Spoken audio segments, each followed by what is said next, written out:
Hi hello ನಮಸ್ತೆ ಸ್ನೇಹಿತರೆ, ನಿಮ್ಮ ಪಿ ಕೆ ಸೀರಿಯಲ್ ಅಪ್ಡೇಟ್ಗೆ ಸ್ವಾಗತ ಸುಸ್ವಾಗತ. ಸ್ನೇಹಿತರೆ, ಕಲರ್ಸ್ ಕನ್ನಡದಿಂದ ಇವತ್ತು ಒಂದು ಪ್ರೋಮೋ ರಿಲೀಸ್ ಆಗಿದೆ ಸ್ನೇಹಿತರೆ.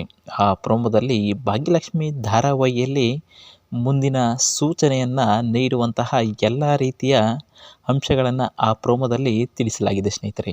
ಅದೇನಪ್ಪ ಅಂದರೆ, ಈಗಾಗಲೇ ಮನೆಗೆ ಬಂದಿರುವಂತಹ ಶ್ರೇಷ್ಠನ ವಿಚಾರವಾಗಿ ಎಲ್ಲರಿಗೂ ಕೂಡ ಮುಖದಲ್ಲಿ ಮಂದಹಾಸ ಮಾಯವಾಗಿದೆ ಸ್ನೇಹಿತರೆ.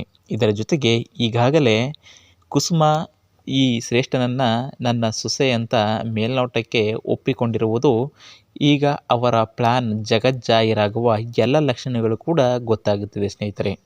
ಇದೇ ವಿಚಾರವಾಗಿ ಈಗಾಗಲೇ ಮನೆಗೆ ಬಂದಿರುವ ಶ್ರೇಷ್ಠನಿಗೆ ಮನೆಯ ಎಲ್ಲ ಜವಾಬ್ದಾರಿಗಳನ್ನು, ಅಂದರೆ ಎಲ್ಲ ಕೆಲಸ ಕಾರ್ಯಗಳನ್ನು ಭಾಗ್ಯ ಯಾವೆಲ್ಲ ರೀತಿ ನಡೆಸಿಕೊಂಡು ಹೋಗುತ್ತಿದ್ದಾಳೆ ಎಂಬುದರ ಸಣ್ಣ ಸುಳಿವನ್ನು ನೀಡುವುದರ ಮೂಲಕ, ಅಂದರೆ ಶ್ರೇಷ್ಠನಕ್ಕೆ ಕೈಯಲ್ಲಿ ಎಲ್ಲ ಕೆಲಸವನ್ನು ಮಾಡಿಸುವುದರ ಮೂಲಕ ಈಗಾಗಲೇ ಭಾಗ್ಯನ ಜವಾಬ್ದಾರಿಯನ್ನು ಶ್ರೇಷ್ಠನಿಗೆ ತಿಳಿಸುವ ಒಂದು ಕರ್ತವ್ಯವನ್ನು ಈಗಾಗಲೇ ಕುಸುಮರವರು ಮಾಡಿದ್ದಾರೆ ಅಂತಲೇ ಹೇಳ್ಬೋದು ಸ್ನೇಹಿತರೆ.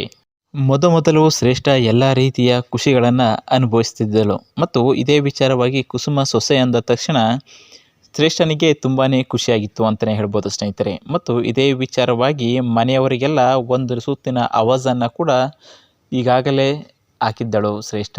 ಇದೇ ವಿಚಾರವಾಗಿ ತದನಂತರ ಕುಸುಮನ ಪ್ಲ್ಯಾನನ್ನು ಎಕ್ಸಿಕ್ಯೂಟ್ ಮಾಡಲು ಶುರು ಮಾಡಿದ್ದಳು ಕುಸುಮ. ಅಂದರೆ ಮನೆಯ ಎಲ್ಲ ಜವಾಬ್ದಾರಿಯನ್ನು ಈಗಾಗಲೇ ಶ್ರೇಷ್ಠನಿಗೆ ಹೇಳಿ ಮತ್ತು ಮನೆಯವರ ಮುಂದೆ ನನ್ನ ಸೊಸೆ ಅವಳು ಎಲ್ಲ ಜವಾಬ್ದಾರಿಯನ್ನು ನಿರ್ವಹಿಸುತ್ತಾಳೆ ಅಂತ ಹೇಳಿ ಎಲ್ಲ ಜವಾಬ್ದಾರಿಯನ್ನು ವಹಿಸಿದಳು. ಇದೇ ವಿಚಾರವಾಗಿ ಈಗಾಗಲೇ ಶ್ರೇಷ್ಠನಿಗೆ ತುಂಬಾ ತೊಂದರೆ ಆಗ್ತಿದೆ ಅಂತಲೇ ಹೇಳ್ಬೋದು. ಅಂದರೆ ಈಗಾಗಲೇ ಕುಸುಮ ಎಲ್ಲ ರೀತಿಯ ಕೆಲಸಗಳನ್ನು ಹೇಳ್ತಿದ್ದಾಳೆ ಮತ್ತು ಅವಳು ಆಫೀಸ್ಗೆ ಹೋಗಲು ಕೂಡ ಸಾಧ್ಯವಾಗದ ರೀತಿಯಲ್ಲಿ ಮನೆಯ ಕೆಲಸಗಳನ್ನು ಹೇಳಲು ಸಿದ್ಧವಾಗಿದ್ದಾಳೆ ಶ್ರೇಷ್ಠ. ಇದೇ ವಿಚಾರವಾಗಿ ಈಗಾಗಲೇ ತಾಂಡವನ ಹತ್ತಿರ ಈ ಎಲ್ಲ ವಿಷಯಗಳನ್ನು ಹೇಳುತ್ತಿರುವಂತಹ ಶ್ರೇಷ್ಠ ಈ ಮನೆಯಲ್ಲಿ ನಾನು ಇರಲು ಸಾಧ್ಯವಿಲ್ಲ ಅಂತ ಹೇಳ್ತಿದ್ದಾಳೆ. ಇದರಿಂದಾಗಿ ತುಂಬಾ ಕೋಪಗೊಂಡಿರುವ ತಾಂಡವ್, ಶ್ರೇಷ್ಠ ಯಾಕೆ ಈ ಥರ ಎಲ್ಲ ನನಗೆ ತೊಂದರೆ ಮಾಡ್ತಿದ್ದೀಯಾ ಅಂತ ಜೋರಾಗಿ ಆವಾಜ್ ಆಗ್ತಿದ್ದಾಳೆ.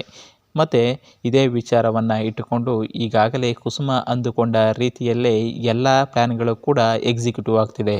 ಮತ್ತು ಇದೇ ವಿಚಾರವಾಗಿ ಭಾಗ್ಯನಿಗೆ ಒಂದು ಕಿವಿ ಮಾತನ್ನು ಕೂಡ ಕುಸುಮ ಈಗಾಗಲೇ ಹೇಳ್ತಿದ್ದಾಳೆ. ಅಂದರೆ ಏನಪ್ಪ ಅಂದರೆ, ಕುಸುಮ ಈಗಾಗಲೇ ಹೇಳಿದ್ದು, ನಿನ್ನ ಜವಾಬ್ದಾರಿಯನ್ನು ಮರೆಯಬೇಡ, ನಿನ್ನ ಎಲ್ಲ ಪ್ಲ್ಯಾನ್ಗಳನ್ನು ಎಕ್ಸಿಕ್ಯೂಟ್ ಮಾಡು ಅಂತ ಹೇಳ್ತಿದ್ದಾಳೆ. ಮತ್ತು ನೀ ಯಾವುದೇ ವಿಚಾರವನ್ನು, ನಿನ್ನ ತಾಂಡವ ವಿಚಾರವನ್ನು ಬಿಟ್ಟು ಕೊಡಬೇಡ, ನೀನೇ ಗೆಲುವು ಕಾಣಬೇಕು ಅಂತ ಈಗಾಗಲೇ ಮೋಟಿವೇಶನ್ ರೀತಿಯಲ್ಲಿ ಕುಸುಮ ಭಾಗ್ಯನಿಗೆ ಹೇಳ್ತಿದ್ದಾಳೆ ಸ್ನೇಹಿತರೆ. ಹಾಗೆಯೇ ಮುಂದಿನ ಸಂಚಿಕೆಯಲ್ಲಿ ಯಾವೆಲ್ಲ ರೀತಿಯ ತಿರುವುಗಳನ್ನು ಈ ಧಾರಾವಾಹಿ ಪಡೆದುಕೊಳ್ಳುತ್ತಾ ಎಂಬುದನ್ನು ನಾವು ಕಾದು ನೋಡೋಣ ಸ್ನೇಹಿತರೆ.